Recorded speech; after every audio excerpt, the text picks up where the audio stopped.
କେତେ କରି ବୁଝେଇଲା ବୋଉ, ଝିଅଲୋ ସଳଖି ଚାଲିବୁନି ଶାଶୁ ଘରେ, ଖୋଲିବୁନି ଇଚ୍ଛାର କବାଟ, କାନ୍ଥକୁ ଭାବି ନେବୁ ଦିଗନ୍ତ, ମଳିନ ଦିଶିବୁନି କି ମଇଳା କରିବୁନି ଘରଦ୍ୱାର। ଯୋଉ ଘର ଜଳିଯିବ କାଳେ, ପାପୁଲିରେ ଜଳେଇ ରଖିଥିବ ଆଲୁଅ। ମେଘ ଗର୍ଜିପାରେ, କାଉ କା କା କରିପାରେ। ମେଘ ଗର୍ଜିପାରେ, କାଉ କା କା କରିପାରେ। ଓଠରୁ ଓହ୍ଲେଇ ଫିଙ୍ଗି ଦେବୁନି ନୀରବତା। ଲୁହ ଝୁଣା ଧୂଆଁ ହେଇପାରେ, ଲୁହ ଝୁଣା ଧୂଆଁ ହେଇପାରେ। ଝୁଣୁଥିବା ସମୟ ବି ହେଇପାରେ, ହେଇପାରେ ବି ଦେହ ଧାରରେ ବସିଥିବା ଛାଇର ମୁହଁ।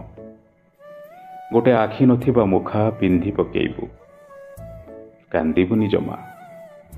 ସକାଳ ହୁଏତ ସଜ ମାଛରେ ପୋକ ପକେଇବ, ରାତି ହୁଏତ କାମୁଡ଼ି ପକେଇବ ବାଁ ଗାଲର କଳା ଯାଇ।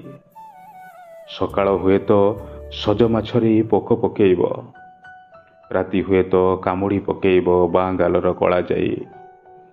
ଓଠରେ ନକ୍ଷତ୍ରଟେ ନ ପିନ୍ଧିବା ବଡ଼ କଥା ନୁହେଁ, ନିଜେ ଅନ୍ଧାର ନହେଲେ ହେଲା। କୃଷ୍ଣଚୂଡ଼ାରେ, କଦମ୍ବରେ, କାଶତଣ୍ଡିରେ, ପଦ୍ମରେ, ପବନରେ, ପଲଙ୍କରେ, ସବୁଠି ନିଆଲୋ ଝିଅ।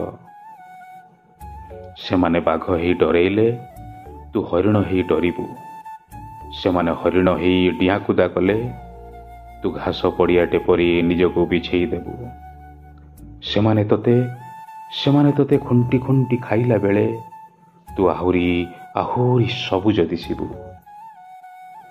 ମନେ ରଖଲୋ, ସବୁ ଗଛର କୋରଡ଼ରେ ନିଆଁ ହୁଳା ପୂରେଇ ଖୋଜା ହେବ ତ ଶେଷ ଧୈର୍ଯ୍ୟ ଟିକକ। ଗୋଟେ ଅଦେଖା ଝରଣାର ଦେହ ପିନ୍ଧି କୁଳୁ କୁଳୁ ହସିଲା ତିଳୋତ୍ତମା। ଗୋଟେ ଅଦେଖା ଝରଣାର ଦେହ ପିନ୍ଧି କୁଳୁ କୁଳୁ ହସିଲା ତିଳୋତ୍ତମା। ବୋଉଲ କହିବୁ ତ, ସମୟର ଗାରପକା ଖାତାରେ ସମସ୍ତଙ୍କ ଚାହିଁବା ମୁତାବକ ହେବି ହସ୍ତାକ୍ଷର। ବୋଉଲ କହିବୁ ତ, ସମୟର ଗାରପକା ଖାତାରେ ସମସ୍ତଙ୍କ ଚାହିଁବା ମୁତାବକ ହେବି ହସ୍ତାକ୍ଷର। ହେଲେ ତିଳ ତିଳ ସଢ଼ିବାର ସର୍ବନିମ୍ନ ସର୍ତ୍ତଟିକୁ ମାନିନେଲା ପରେ ବି ମୋର ମୃତ୍ୟୁ ହେଉ ବୋଲି ମାଗିପାରିବି ନାହିଁ ତଥାସ୍ତୁ। ମୁଁ କେବେ ବି ଗୋଟେ ଦଂଶନ ପ୍ରବଣ ଫୁଲ ନୁହଁ, ହେଲେ ଚୋଟ ବଦଳରେ ଯାଚି ଦେଇ ପାରିବିନି ଚୁମ୍ବନ। ଦେବୀରୁ ଦେବକୀ ହେଲେଣି ମୁଁ କାଳ କାଳ, ଦେବୀରୁ ଦେବକୀ ହେଲେଣି ମୁଁ କାଳ କାଳ। ଏବେ ଟିକେ ନିଆଁରେ ଲେଖିବାକୁ ଦେ ମୋତେ ମୋ ଦ୍ରୋହ କାଳ। ଏବେ ଟିକେ ନିଆଁରେ ଲେଖିବାକୁ ଦେ ମୋତେ ମୋ ଦ୍ରୋହ କାଳ।